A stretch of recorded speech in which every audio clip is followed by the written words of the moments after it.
The Green Pedalway starts in the Plumsteads, a housing estate near to Great Plumstead. It then runs across the NDR to Dussindale, and then from Dustondale it heads west and joins Harvey Lane. We then go down Harvey Lane and enter the city on Thorpe Road, then up Prince of Wales Road, eventually arriving at St Andrew's Plain. So we start the ride opposite the Plumstead estate. To me this looks like a very strange place. It's a bit of normal suburbia, miles out in the countryside. I suppose it's a nice enough place to live, but it seems a bit isolated. So we head off towards Norwich along Water Lane. This is right out in the countryside, and here we are, a nice bit of cycle track. Now of course it could be wider if we were to meet somebody coming the other way, particularly a cargo bike. That might be a bit difficult, but you can't complain. This is nice. This is really, really good.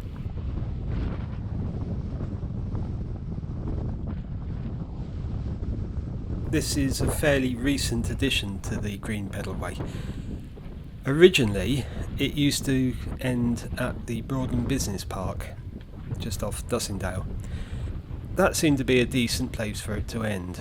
The Broadland Business Park is a major employment area and it's a natural destination. However, recently the Green Pedalway was extended to here.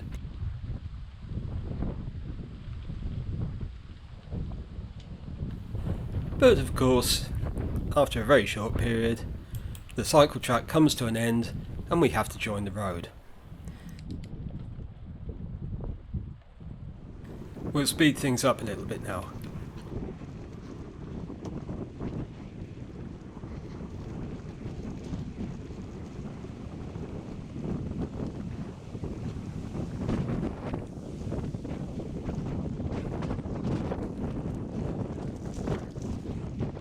And at the end of Water Lane, we turn right into Great Plumstead village. So the road isn't very busy, at least it's not at the time when I was riding. But of course, all these villages around Norwich are rapidly becoming suburbia, and there's a lot of car traffic here that commutes into the city. So at times I think this road could get quite busy.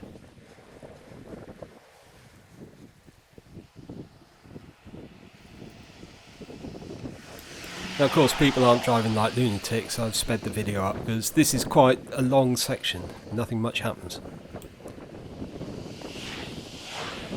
The road does have a 30 limit all the way, but to be honest I think it's probably an advisory speed limit as far as most people are concerned, and you will get traffic going a lot faster down here.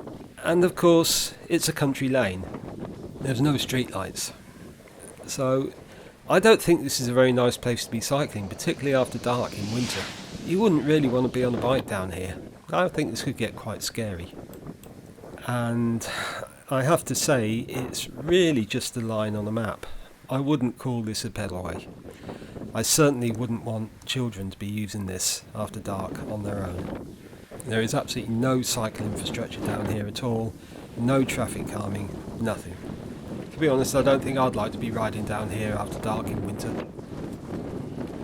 And so we come to the NDR, and surprise bit of cycle track as we go over the bridge. Now probably the main function of this bit of cycle track was to tie the two NDR cycle tracks together. There's a bit of a loop here where cycles can come up the eastern side of the NDR, cross over this bridge and go back down the western side. So it sort of connects the two halves of Low Road, which was severed when the NDR was built. But apart from that, it's just a short random bit of quite nice cycle track that finishes as soon as we're over the NDR and we're back on the road. So to be honest, it's not really a lot of use. Left at the end into green lanes as we head towards the wonderful cycle tracks at Dussindale. But first we do have a little bit of a hazard to navigate as we come to a very sharp left turn in the road. Well, we sort of go straight on into the Dustondale cycle tracks, and you really do have to be careful for cars and traffic coming around this corner. And it's not helped by the fact that the entrance to the Dustondale cycle tracks hasn't been swept for about 10 years, so there's a big pile of grit and stones here. which is really quite hazardous. But even if you do manage to get through the stones safely, you then have to navigate the barrier, and as you can see, most people just go around it. One of the things Dussindale cycle tracks are famous for are these terrible barriers.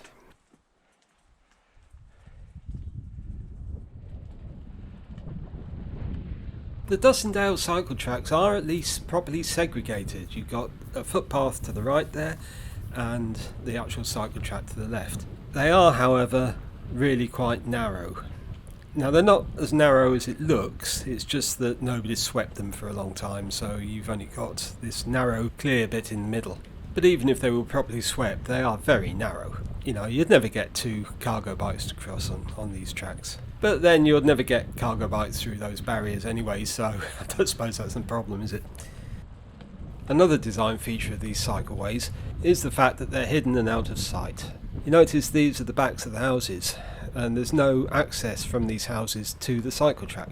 To use these cycle tracks, you have to go to the end of the street, come down a little connecting passageway, and then ride on the cycle track.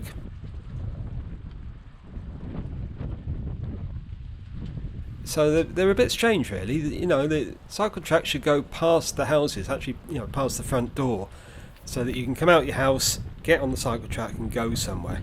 And look, a nice little park area, securely fenced off from the cycle track.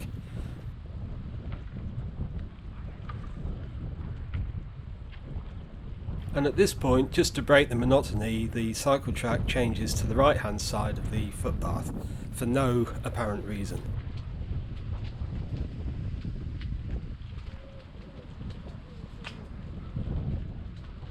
And also notice, although we've gone past several little junctions, there's been no signposts. So if you don't know where you're going, well, tough I suppose.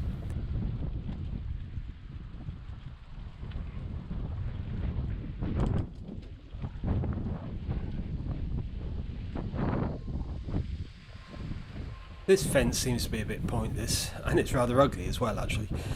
Notice the posts are actually fastened onto the already quite narrow cycle track, rather than in the car park. Probably the worst criticism of these cycle tracks though is the way they're isolated. You're alone down here because not that many people actually want to come this way, and perhaps they could get a little bit scary at night and maybe a little bit threatening. So we'll speed things up again.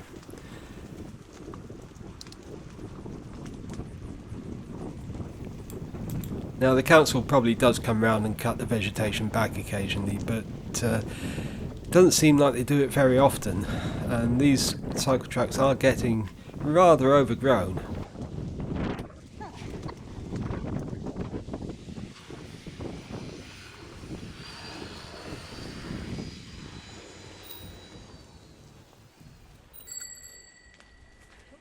It's alright, go on. Go on, you go. Lovely, thanks. But yeah, the big thing is you very rarely see anybody else on them, and it's not surprising. And to repeat a comment I've made already, they seem like lines on a map, nothing more than that really. Dustondale was a purpose-designed housing estate on a greenfield site. They could have made this really good.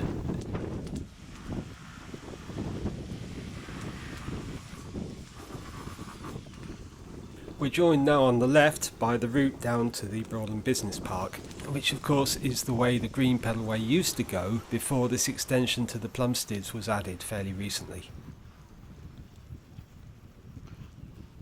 Anyway, one barrier later and we're escaping from Dussindale and re-entering the real world onto Laundry Lane. Our Laundry Lane is just a long straight road, moderate traffic, it's not too bad. But nothing really happens down here, so we'll go as fast as we can.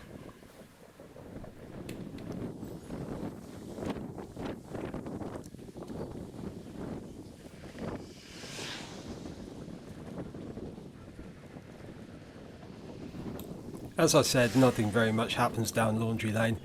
It's just a very long, straight road that you just keep pedalling along, and eventually you reach the end.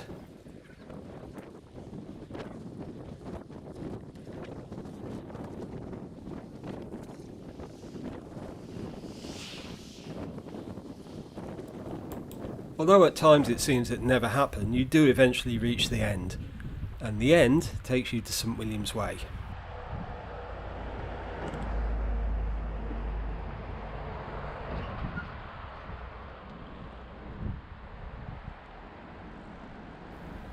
St William's Way is a very busy road. It's actually part of the Outer Ring Road really, but it has recently had some fairly good new cycle tracks built. It's what's called light segregation. You've got a mandatory white line which cars are not allowed to cross, and double yellow lines to stop them parking in it, and ones to delineate the edge of the cycle track.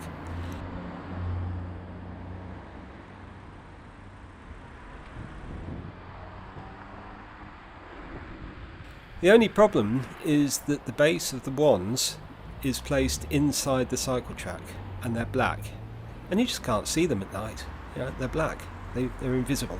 Why can't they put them on the white line? But as I say, this is quite a good cycle track. These nice cycle tracks actually finish just before the terrible Hearts' roundabout, which is just ahead.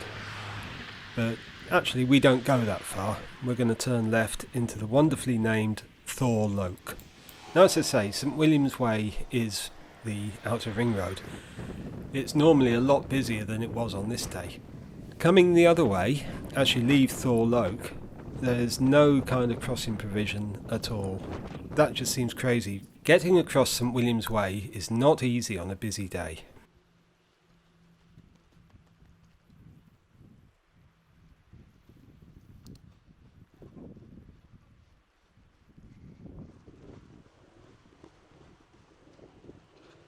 Gordon Avenue is a fairly typical suburban street for Norwich.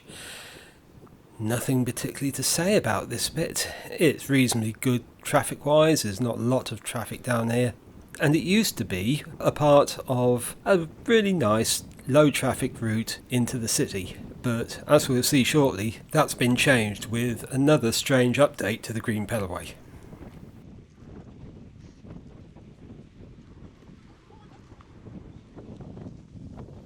And just about the biggest hazard you get down here is the occasional parked car, or sometimes motorbike. Do try not to ride into them.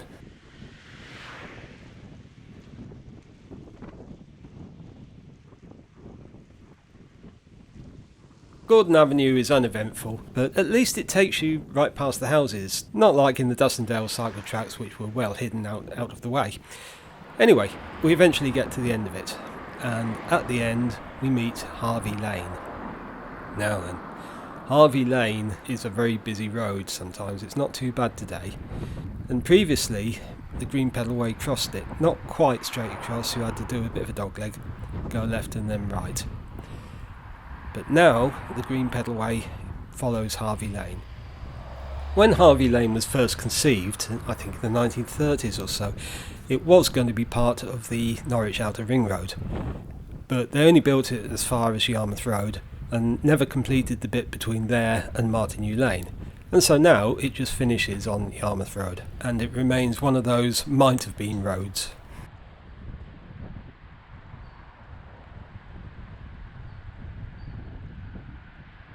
In fact, Harvey Lane really isn't the kind of road you want to ride down. It can be really busy and the traffic can go really fast. And not only that, it's got a steep hill.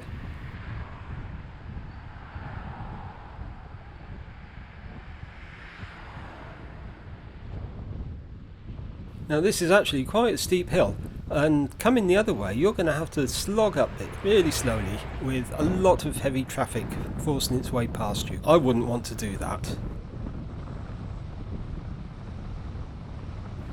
Going this way you get up quite a good bit of speed, and that's fine, except that you now have to turn right. So you have to slow down whilst giving a hand signal and move into the centre of the road. Braking safely while giving hand signals is actually not that easy, and it would be even less easy if the traffic was really heavy, and it would be even less easy than that if it's at night in the rain.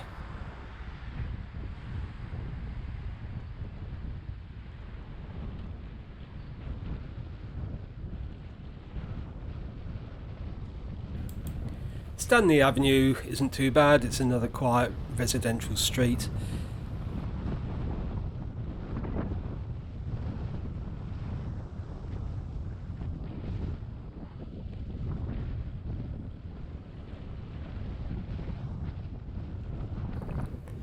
It does have this sharp bend towards the end. Watch out for approaching traffic.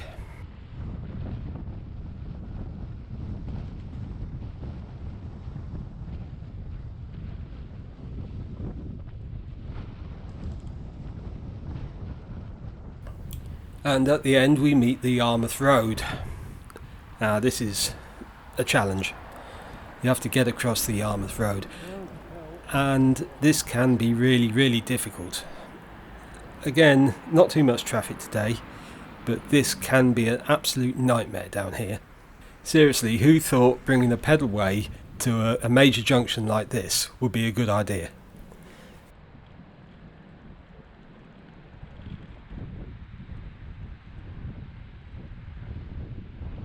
The purple pedalway joins here, having come down from Limewood.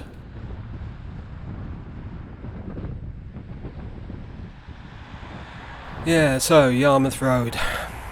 You wouldn't want to cycle down here if you had a choice. I mean, I will just emphasise that this was a fairly quiet day. Yarmouth Road can be really busy, and in all honesty, it's not a nice place to cycle. Up on the hill to our right, the original route of the Green Pedalway was running along a quiet back street. Pretty much parallel to this route, actually. I mean, it wasn't any further. To me, that just seems a much better route.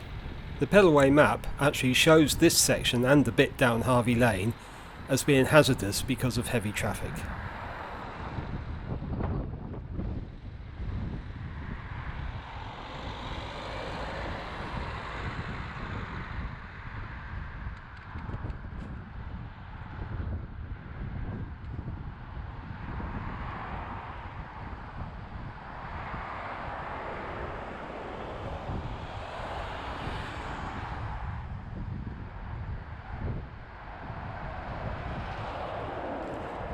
Now we have to get to the middle of the road, ready for a right hand turn, so you've got to be careful to look for a gap in the traffic. The purple pedalway leaves here as it heads down towards Carrow Road. And the reason we're going to take a right hand turn is because recently they added a bus lane down this section of Thorpe Road, which sort of counts as cycling infrastructure, I suppose. Now at least you can go straight along Thorpe Road.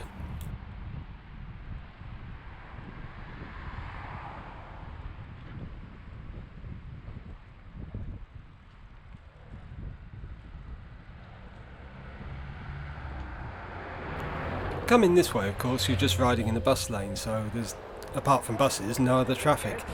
But going the other way, you're in full traffic as before, so there's no benefit for the eastbound Green Pedalway.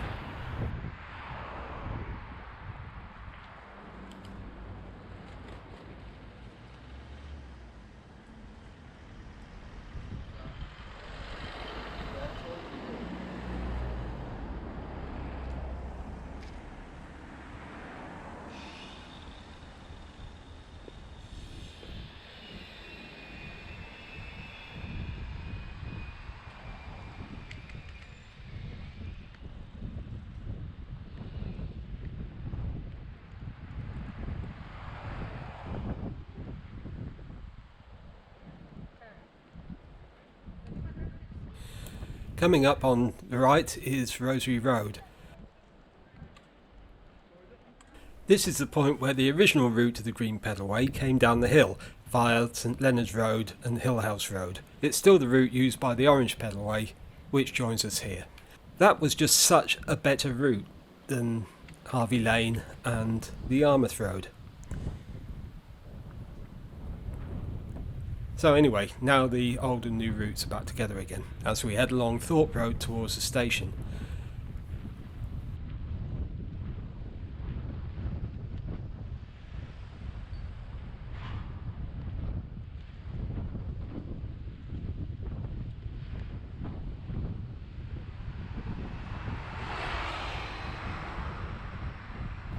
At the time of filming, the works around the station are coming to an end, so they're not quite finished yet, but this is giving a much easier route along this section of Thorpe Road, which is bus only inbound, although outbound of course it's still normal traffic. But the traffic lights at the end are better for cyclists.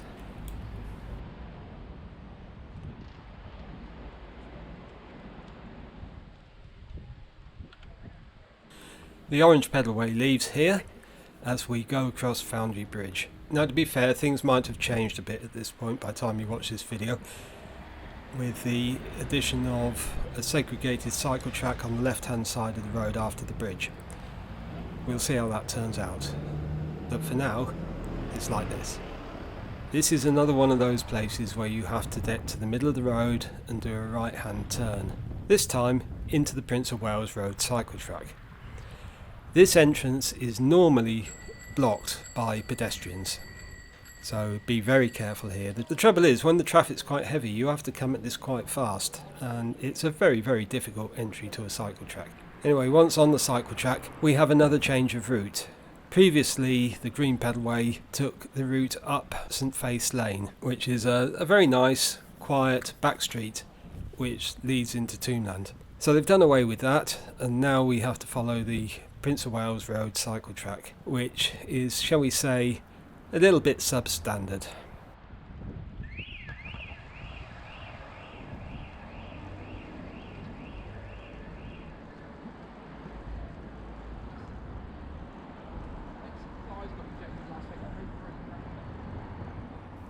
Going the other way, of course, you're supposed to ride on the road. This cycle track was only intended to be a one-way cycle track in this direction, but they made it a shared use pavement. It's not a real cycle track, and you can't have one-way pavement, so if you like you can ride the other way, but be careful, there are hazards.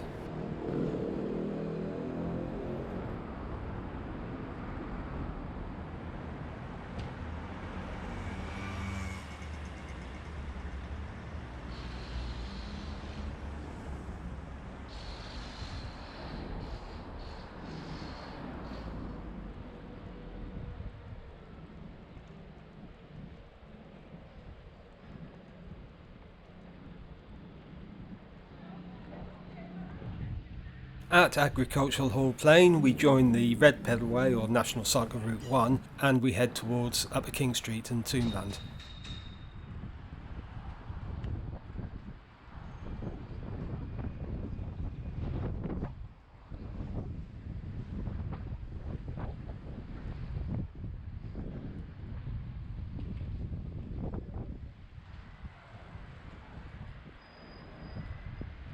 Previously, the Green Pedalway, having come up through St Faith's Lane, rode through Tombland and then took a left into Princess Street, which wasn't a bad route, to be honest. Princess Street is bumpy, but nice and quiet and direct. Now we turn left into Queen Street. Queen Street is busy. It's busy with people. There's lots of bars and stuff down here, and sometimes it's very difficult to ride up here because there's just too many people.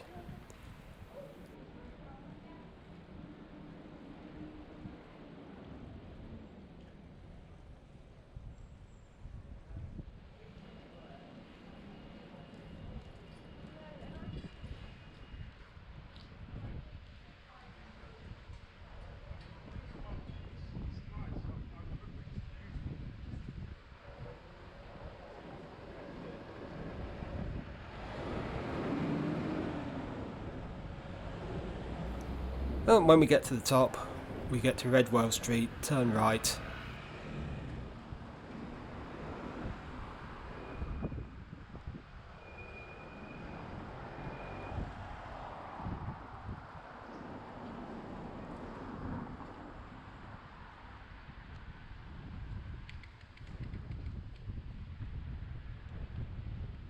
Then it becomes St Andrew Street, we go down the hill, and apart from a bit of roadworks at the end, we reach St Andrew's Plain and the end of this ride.